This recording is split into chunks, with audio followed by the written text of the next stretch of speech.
Sözlerime yaxşı qulaq as, ata nəsihəti faydasız olmaz. Nə hiləgər nə də vicdanı dar ol, hal bilən hal duyan bir sənətkar ol.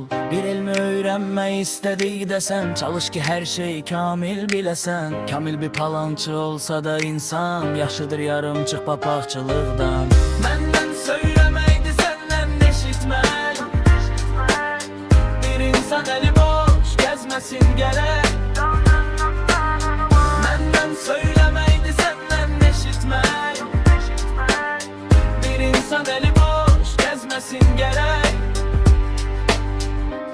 Gəlir minlə baş kadar, dahmi gizərməsin gərək zandan. Bir ahaları çögü bir bala kətinə, yaxşıdır yarımçıq papaqçılıqdan. Məndən söyləməkdi səndən eşitmək, bir insan əli boş gəzməsin gərək. Məndən söyləməkdi səndən eşitmək, bir insan əli boş gəzməsin gərək.